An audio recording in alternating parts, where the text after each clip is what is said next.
What's up, guys? So today I'm going to hopefully be doing what is going to be the start of maybe a new type of video for me, where we're going to discuss the pros and cons of different opposing ideas.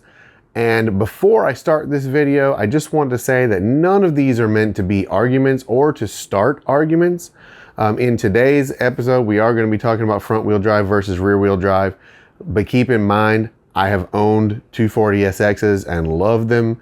He also owns a Grand Prix.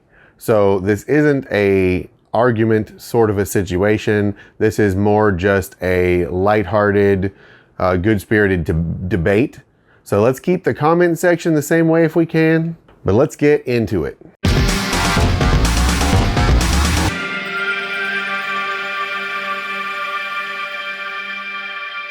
Okay, so today we're going to be talking about the pros and cons and which is better, front wheel drive or rear wheel drive. Now, we're not going to talk about all the different engine layouts, mid-engine versus front engine versus whatever. That would take us forever. So today we're just going to be talking about whether the front or rear wheels are driven and which is better there. So to help me discuss this, I have invited a friend you guys may have seen before. I'm sure you guys are aware of his channel, but if not, make sure you check it out. Welcome, Cars Simplified. Hey there, Salem. Thanks for having me on this channel here. You got a pretty nice channel. Got to work on that subscriber count number though, so if you're new here, make sure you subscribe. So, as I said, front versus rear wheel drive. We're going to go back and forth here. We're going to have a few ideas. I'm going to go ahead and let him start off. So, see what you got. So I've moved to the back of the car, you know, where the drive wheels are supposed to be.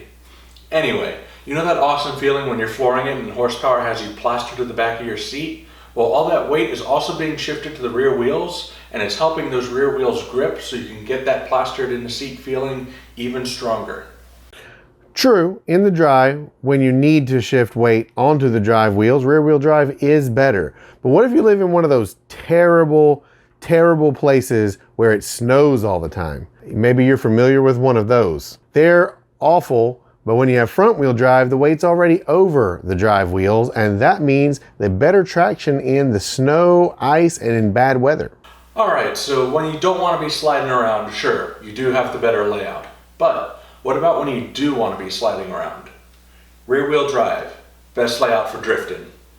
Yeah, well, could go in backwards or plastic trays. I got nothing on that one. Rear wheel drive is the best drift layout. Check out how easy everything is to get to under the hood.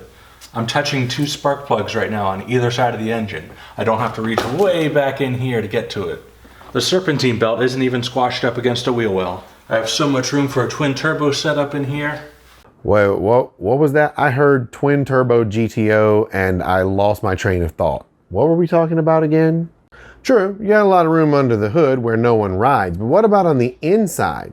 Having the entire drivetrain under the hood means more interior space and more flexibility in what manufacturers can do with interior space, like flat floorboards, front wheel drive. That is true, but I'd gladly give up that floor space to get some of that extra steering angle that these cars get. There's no CV axle that you have to worry about binding up, so these wheels can turn at really sharp angles. True, when you're drifting, you get more steering angle. Great for a lot of motorsports applications. But what about on the road? And what about people who don't know how to drive? Rear wheel drive is much more likely in situations where you drive like an idiot to cause oversteer, which can be dangerous. And for your average driver that doesn't really know much about driving, front wheel drive is a lot more predictable and safer, which is a lot happier for your insurance company. That is true, and I bet that really helps reduce the cost of insurance on those vehicles.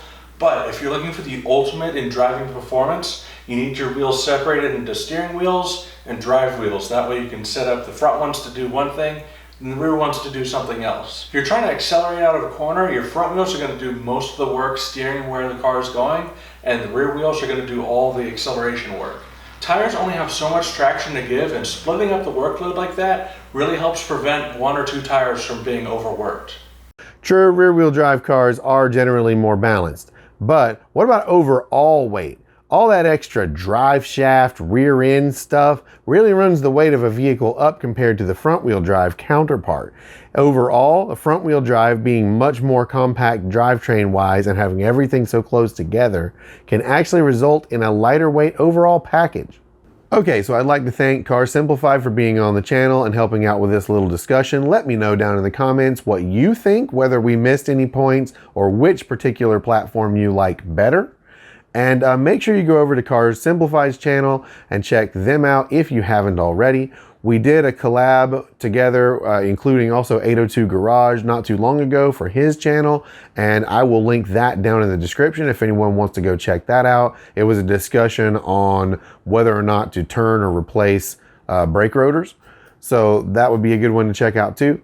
Other than that though, I hope you guys have enjoyed this video. Like I said, it's a different kind. If you think I should do more of these, make sure to let me know down in the comments, and I'll try to find some more people to collab with and we'll keep this going. But like this video, comment, subscribe to my channel if you're new here, and I will see you guys in the next video. Thank you so much for watching, and peace.